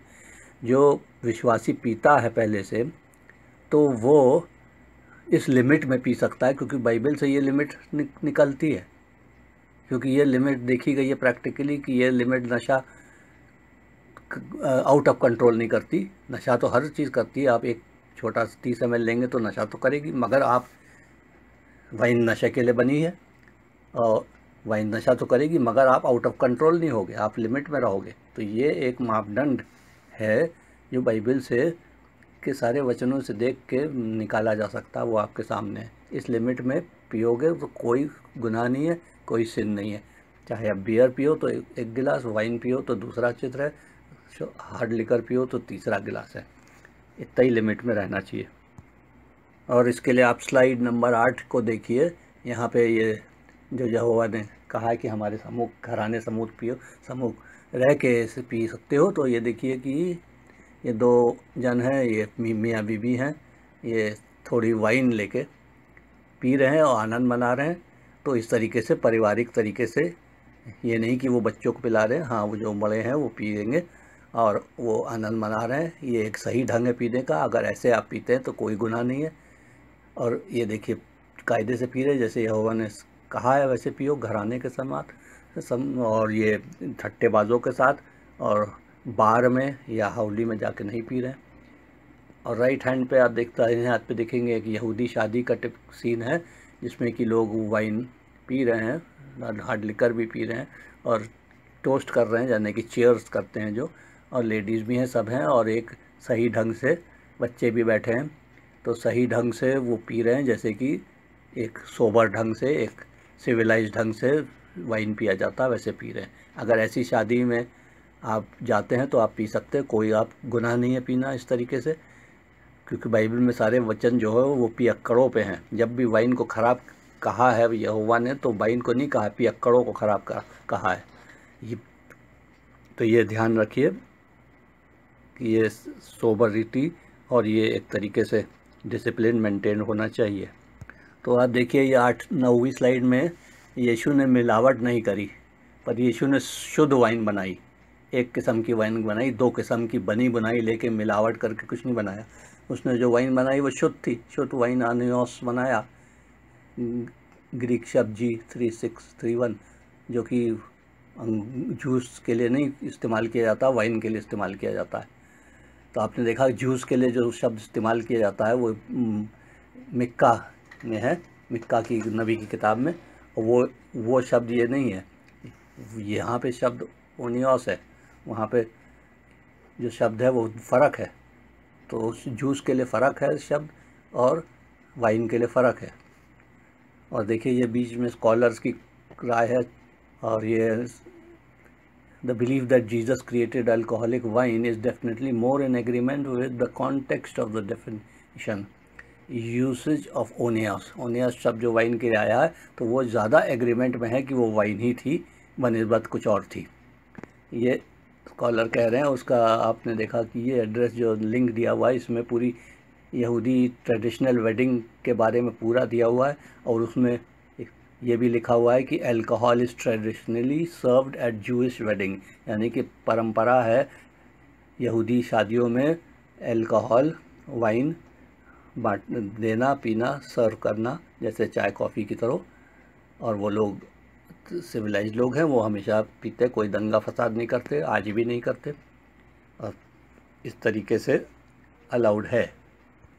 फिर अगर आप कहते हो कि नहीं यीशु ने तो अंगूर का रस ही बनाया होगा, मीठा पानी बनाया होगा, तो मीठा पानी भी अगर यीशु ने बनाया मान लिया, तो यीशु ने ये तो नहीं कहा कि दाख मधु या वाइन पीने वाला मनुष्य गलत है या श्रापित है, ये तो कहीं नहीं कहा उसने 3 साल की मिनिस्ट्री में। और दूसरी बात यह, अगर यीशु ने अंगूर का रस बनाया तो वो नौकर भी बना सकते थे, अंगूर का अरक डाल देते, इज़राइल में बहुत अंगूर होता है, अंगूर का अरक डाल देते फट से पानी में और खोल देते। वही जितने देर में यीशु ने बनाया वाइन, उतनी देर में अंगूर का रस नौकर बना देते, तो कोई मिरेकल तो होता नहीं। वो मिरेकल तो ये है कि अंगूर का रस वाइन में 21 दिन बाद ही बदलता, उससे पहले नहीं बदल सकता। तो वाइन बनाना मिरेकल है, अंगूर का रस बनाना मिरेकल नहीं है, क्योंकि वो तो नौकर बना सकते थे उसी टाइम में। खैर मान लिया कि पास्टर डैनियल कहते हैं कि नहीं, अंगूर का रस ही था, तो ठीक है, अंगूर का रस बनाया अगर यीशु ने, मान लिया। तो ये तो नहीं कहा कि लिमिट में पीने वाला वाइन वो आदमी गलत है या श्रापित है। और ये अब स्लाइड नंबर 10 में देखिए, ये यहूदी वेडिंग, मॉडर्न वेडिंग भले ही दिखाई है, उसकी तस्वीरें हैं, और उनका ड्रेस देखिए, उनका तरीका शादी का देखिए, दुल्हन का ड्रेस देखिए, ये इंडिया की तरह नहीं है, फ़र्क है उनका कल्चर। और फर्स्ट पिक्चर में बाएं हाथ पे आप देखिए कि दूल्हा दुल्हन किस भी कर रहे हैं, क्योंकि वो प्रथा है, वो शादी के बाद ये सब करते हैं, लोग खुश हो रहे हैं, हंस रहे हैं, एंजॉय कर रहे हैं। और दूल्हा के, उसी पिक्चर में दूल्हा के पीठ के पीछे देखिए एक टेबल भी लगी हुई है, जिसमें वाइन सर्व करने का, वाइन और हार्ड लिकर का इंतज़ाम भी है, और ये लोग जश्न मना रहे हैं। और देखिए ये ऐसा प्रथा थी इज़राइल में, तो ये इंडियन वेडिंग में प्रथा नहीं है। तो इंडिया में ये कल्चर के हिसाब से पीना सही नहीं है, मगर यहूदी उसमें सही था, और वो प्रथा पुरानी प्रथा थी, इसीलिए आज भी वही प्रथा है। ये नहीं कि आज मॉडर्न ज़माने में बना ली और पहले वो कुछ और थे, ऐसे नहीं होता। जो प्रथा चल रही है वो चलती आती है। जैसे इंडिया में पीने की वाइन शादी में पीने की कोई प्रथा नहीं थी, इंडिया में छिप के पीने की प्रथा थी, तो आज भी वही है। लोग बाहर पीते हैं घर से और घर पे आके दंगा करते हैं, मगर इज़राइल में ऐसा नहीं है। इसीलिए यहोवा ने, परमेश्वर ने कहा कि घर पे घराने के साथ पियो, ताकि तुम सोबर ढंग से पियो, क्योंकि बीवी बच्चे जब साथ है तो तुम कायदे से पियोगे, लिमिट में पियोगे। तो ये व्यवस्था विवरण जिस पे ये बेस्ड है, इसका फिर से देख लीजिए 11 स्लाइड पे, कि व्यवस्था विवरण 14-26 में, और वहाँ पे मीट, गाय, बैल, भेड़, बकरी लिया, और दाख मधु लिया, यानी कि वाइन 8% वाली या बियर, वह मदिरा जो कि रम विस्की के बराबर है, वह किसी भी धातु की वस्तु क्यों ना हो, जो तेरी जी चाहे उसे रुपये से मोल खरीद ले, पैसे से खरीद के अपने घराने समेत परमेश्वर यहोवा के सामने आनंद करना। तो ये अलाउड है, आनंद करना लिमिट में, परमेश्वर के साथ, कोई डिसिप्लिन ख़राब नहीं करना है, कायदे से करना है। क्योंकि आपने देखा शुरू में भी कि मिक्का 6:15 में ये वचन दिया हुआ है, जिससे हमें पता है कि बाइबल जब अंगूर का जूस कहती है तो वो दाख कहती है। दाख शब्द हिंदी में लिखा हुआ है, और इसका हिब्रू वर्ड है टी रोश। टी रोश, ग्रेप जूस का मतलब है ट्री रोश, अंगूर का जूस मतलब है टी रोश। ओनियोस नहीं है, ओनियोस का मतलब वाइन होता है, यहाँ पे टी रोश का मतलब है ग्रेप जूस। और इसका नंबर भी दिया हुआ है, हिब्रू नंबर H8492, जो कि टी रोश के बराबर है। इसको वो ग्रेप जूस ही है, निचोड़ के ग्रेप जूस बनाया गया। और आप दाख मधु फिर दिया, परंतु दाख मधु H3196 वो वाइन है, उसका भी नीचे डिक्शनरी दिया हुआ है, यायन वाइन है, और उसका मतलब है, रूट मतलब है इंटॉक्सिकेशन, यानी नशे वाली वाइन। तो ये मिक्का में क्या कह रहा है परमेश्वर, कि तू बोएगा परंतु लेगा नहीं। ये जो इज़राइल जब गुनाह करते थे, लॉ नहीं मानते थे, तो उन पे परमेश्वर का गुस्सा आ जाता था, वो दूसरे लोग उनके खाना पीना लूट ले आते थे या कब्ज़ा कर लेते थे। तो वो बोएगा, दूसरे ले जाएंगे, खा नहीं पाएगा। तू जलवायु तेल का खेती तो बोएगा, और जब तेल निकाल लेगा तो दुश्मन आके लूट ले जाएंगे तेल। और फिर परंतु तू दाख रौंदेगा, यानी कि अंगूर का फल खेती लगाएगा, जब अंगूर तोड़ के तू रौंदेगा, मतलब क्रश करेगा, पैर से भी करते थे और मोटी लकड़ी से भी पीट के क्रश करते थे ताकि जूस निकल आए। उसको छान के फिर वो दाख मधु वाइन बनाते थे, जिसमें 21 दिन लगता है।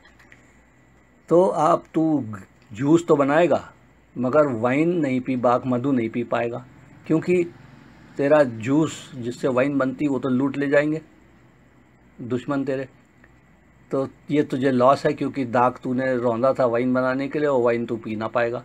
जैसे कि तू तेल के लिए खेती लगाई थी, तेल तूने बनाया मगर लूट ले गए, तेल तू सर में नहीं लगा पाया, खाना तेल से नहीं बना पाया।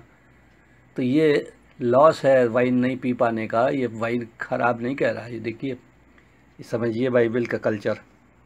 अब ये देखिए स्लाइड नंबर 13 पे जाते हैं हम लोग, और नोट करिए कि ग्रीक दाखमधु के लिए अनियास लिखा गया, ग्रीक शब्द। नूह ने, नोहा जिसे कहते हैं इंग्लिश में, जिसने कश्ती बनाई थी पुराने समय में, वो नूह ने पिया था वो दाखमधु, और वही दाखमधु उनियास यीशु ने भी काना में बनाया था। और इस वर्ड शब्द को देखिए, ग्रीक ओनियस का संबंध हिब्रू नंबर 3196 से H3196 से है, और इसका मतलब अंगूर का रस नहीं होता है, क्योंकि अंगूर का रस तो पहले मिक्का की किताब में देखा टीरोश होता है। टीरोश अगर ग्रीक हिब्रू शब्द आया तो वो अंगूर का रस है। ओनियस आया तो वो अंगूर का रस नहीं है, वो वाइन है, नशे वाली दाखमधु है।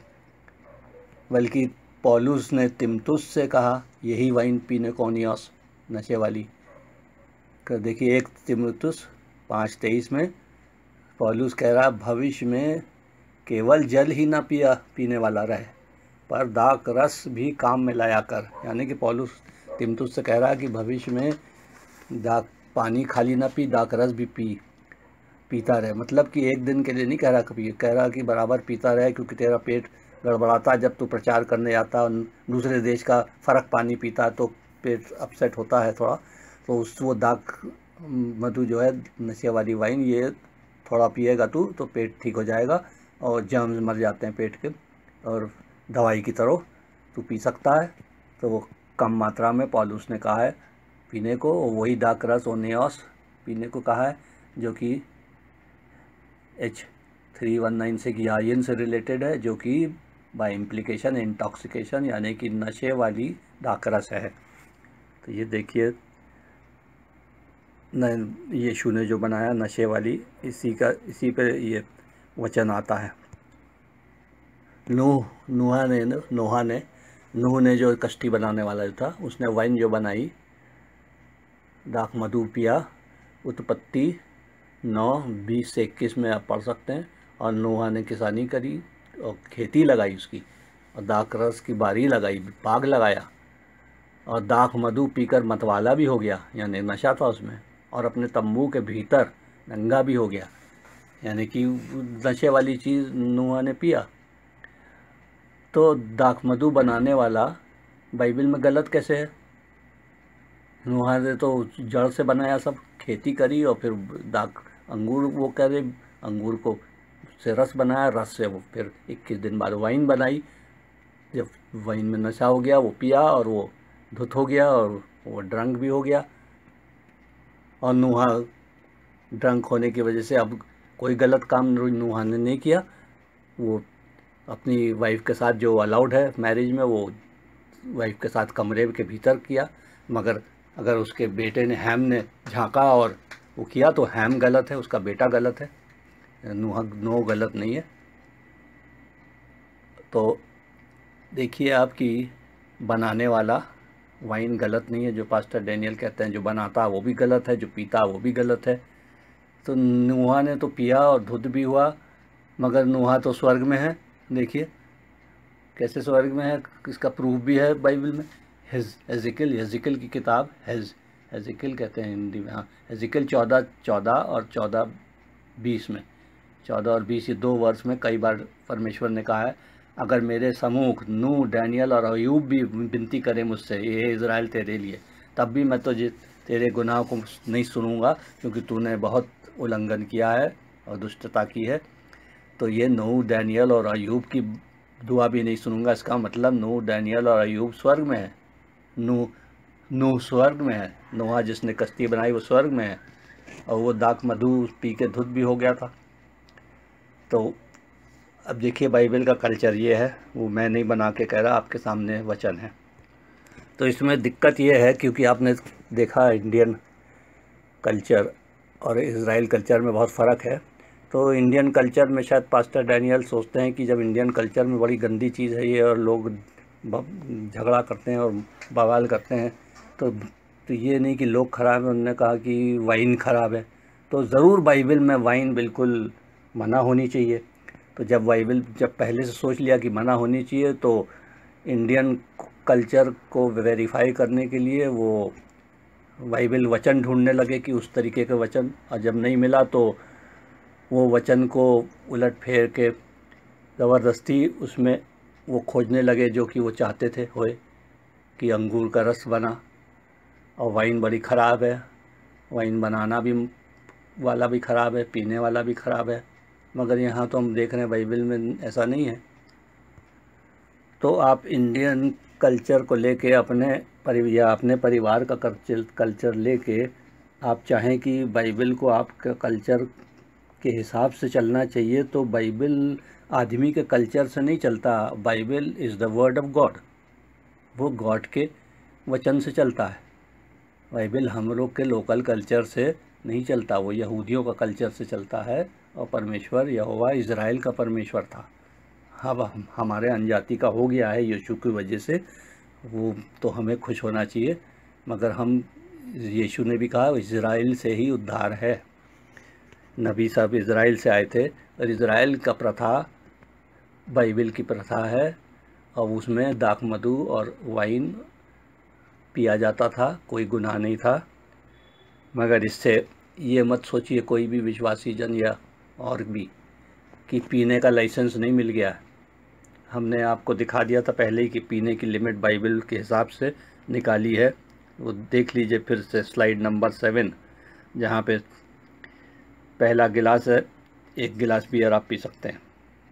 दूसरा उतना गिलास वाइन पी सकते हैं, 1 आधा प्याल जो प्याला है उसका नाप। और तीसरा ऑर्डिनरी गिलास है, उसका एक 30 ml या बहुत हुआ तो 60 ml, ये आपकी लिमिट है। ये माप एकदम नाप नहीं दिया बाइबल में, मगर सारे वचन देखने के बाद यही निचोड़ निकलता है कि ये एक सोबर ढंग से पीने का मात्रा है। इससे ज़्यादा आप पिएंगे तो पियक्कड़ में आ जाएंगे, और पियक्कड़ में जब आ गए तब आप पे हाय आ जाएगी परमेश्वर की, और आप आशीष खो देंगे, और बहुत कुछ हो सकता है आपके साथ फिर, क्योंकि वो आपको दाख मधु फिर पीने लगेगा, नशा आप पे हो जाएगा हावी, और आप तमाम चीज़ें वो करने लगोगे, वचन से अलग हट जाओगे, और आपको शैतान गिरा देगा। इसलिए ये डेंजर है ज़रूर। मगर आप सोबर में रहोगे, और विश्वासी को हर ढंग, पीने वाला विश्वासी हो तो भी सोबर में रहना, ना पीने वाला हो तो वो पिए ही ना, आदत ना डाले, क्योंकि बड़ी जल्दी आदत बढ़ के नशा बन जाती है। तो बहुत डिसिप्लिन चाहिए वाइन पीने वाले को, ये ख़ास तौर इंडिया में, क्योंकि इंडिया में शादी में नहीं पी सकते आप, क्योंकि आप दूसरे विश्वासी अगर है उसके लिए ठोकर खाएंगे, उसको ठोकर लगेगी, ठोकर का कारण नहीं बन सकते आप। और इंडिया में दूसरे अनजाति भी आपसे कहेंगे कि ये तो विश्वासी है, ये शराब पी रहा है तो बड़ा गंदा, शराब पी रहा तो बड़ा गंदा होगा, ये तो वो कल्चर है उनका सोचने का। मगर उनको क्या पता कि इजराइल में ऐसा नहीं है। तो आप उनको भी ठोकर, अनजाति के भी ठोकर के कारण बनेंगे, और विश्वासी के भी ठोकर के कारण बनेंगे। इसलिए इंडिया में आप नहीं पी सकते शादी में या पब्लिक प्लेस में। आपको पीना है घर पे जाइए, अपने परिवार के साथ थोड़ी सी पीजिए, एंजॉय करिए, और ताकि कोई मिसबिहेवियर आपसे नहीं होगा। दोस्तों के साथ, यार दोस्तों के साथ, अनजाति के साथ, ठट्टेबाजों के साथ, जो वचन नहीं जानते, जो विश्वासी नहीं, उनके साथ आपको बिल्कुल नहीं पीना है, वो आपके लिए गुनाह हो जाएगा। मगर पीना आपने देख लिया बाइबल में मना नहीं है, लिमिट में अगर रहे। आगे हम लोग चलते हैं स्लाइड नंबर 15 पे। अब हम उस पे जाते हैं, काना में जो तीसरा दिन, चैप्टर 2 यूहन्ना 2 में लिखा हुआ, उसका पास्टर डैनियल ने मतलब तीसरा दिन का निकाल लिया है कि उत्पत्ति का तीसरा दिन, कि तीसरे दिन परमेश्वर ने पानी बनाया और पेड़ पौधे और फल बनाए, तो पानी और फल मिलके वाइन हो जाता है यूहन्ना में ही। अब ये चीज़ तो हमारे समझ के बाहर है, क्योंकि लोकल रेफरेंस जब दिया हुआ तो उत्पत्ति किताब में जाने की क्या ज़रूरत है। आप देखिए यहाँ पे तमाम कमेंट्रीज़ हैं, Ellicott's commentary of for English readers, Benson's commentary, सब यूहन्ना 2 पे ही है, यूहन्ना 2:1-2 पे। Barnes' notes on Bible, Cambridge Bible for school, Meyer's NT commentary, Vincent's word studies,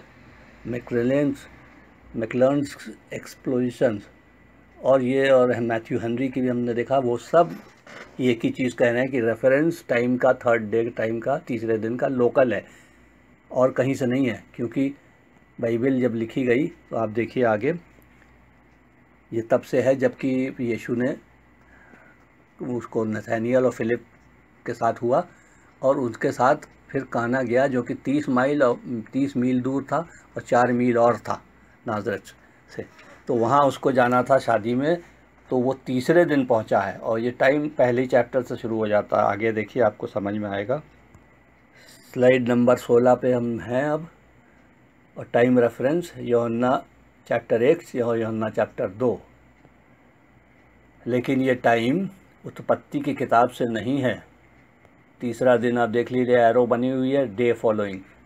जब ये ग्रीक में लिखी गई, यूहन्ना ने लिखी ये किताब, तो यीशु का चेला जो था उसने लिखी, और ये इसमें चैप्टर नहीं थे तब, चैप्टर और वर्सेस नहीं थी। ये चैप्टर और वर्सेस तो डाली गई हैं 1611 एडी और 1613 एडी में, किंग जेम्स के लोगों ने किया, किंग जेम्स वर्जन जैसे, तब वर्सेस डाली गई हैं।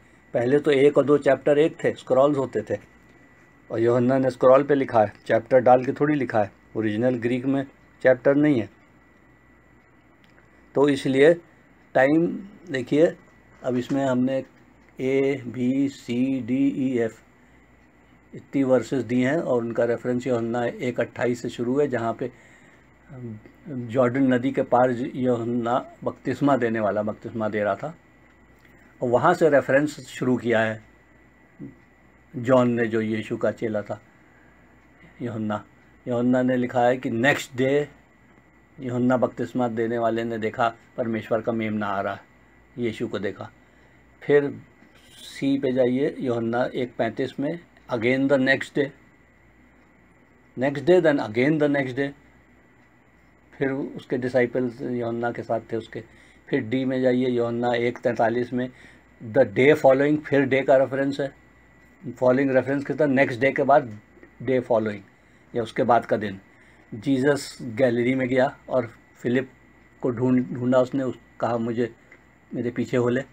फिर फिलिप गया और नथानियल को, यूहन्ना 1:45 में, ई नंबर में, यूहन्ना 1:45 में फिलिप ने नथानियल को ढूंढा और कहा कि देखो हमें मसाया उद्धारकर्ता मिल गया है, आओ देखो।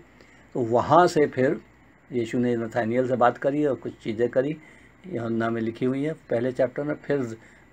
फिर यूहन्ना 2 दूसरे चैप्टर में तीसरा दिन था जबकि वो कैना में पहुँचे। तो ये थर्ड डे, तीसरा दिन यूहन्ना 2 का जो है वो कोई नया दिन नहीं है, वही दिन जो यूहन्ना 1:29 से लेके चल रहा है, next day, day following, third day. तो वो रेफरेंस है जब से यीशु को फिलिप और नथानियल मिले, उसके तीसरे दिन वो मैरिज शादी थी काना में, जब वहाँ यीशु चेलों के साथ पहुँचा। ये रेफरेंस है। तो कहाँ से आप उत्पत्ति में पहुँच जाओगे और उत्पत्ति से तीसरा दिन लेने लगोगे? जब रेफरेंस लोकल है तो वो रेफरेंस दूसरी किताब से थोड़ी लिया जाता, कॉन्टेक्स्ट देख के बाइबल इंटरप्रेट करी जाती है। तो ये लोकल रेफरेंस तीसरे दिन का छोड़ के आप उत्पत्ति में चले गए हो, तो इसका मतलब है कोई ज़बरदस्ती ढूंढ रहा है कि कैसे हमें ये अंगूर का रस मिले, कि अंगूर का रस ही बनाया यीशु ने और कुछ नहीं बनाया। इसको सिद्ध करने के लिए बाइबल को तोड़ा मरोड़ा जा रहा है। यही हुआ, इसका मिस इंटरप्रिटेशन हुआ ये तो ऐसा हम तो नहीं कर सकते। हम तो आपको सीधे वचन दिखा रहे हैं, कॉन्टेक्स्ट लोकल है, तो दूसरी किताब में कॉन्टेक्स्ट के लिए जाने की कोई ज़रूरत ही नहीं है जब लोकल है ही। तो धन्यवाद भाइयों और बहनों, विश्वासी लोग, हमें इतना ही कहना है। और आप लोग ये वचनों को जांच लीजिए, खुद पढ़िए, देख लीजिए। अगर कोई गलती है तो ज़रूर हमें बताइए, गलती है तो सुधार हम ज़रूर करेंगे, गलती मानेंगे अगर गलती है तो। और फिर याद रखिए कि बाइबल ही बाइबल को इंटरप्रेट करती है, आदमी नहीं करता। बाइबली से बाइबल का मतलब निकलता है। हम अपनी प्रथा को लेके बाइबल में ढूंढ नहीं सकते, क्योंकि प्रथा से बाइबल यहूदी प्रथा है, हमारी प्रथा नहीं है। उसमें हम अपनी प्रथा, लोकल प्रथा इम्पोज नहीं कर सकते। धन्यवाद। जय मसीह की।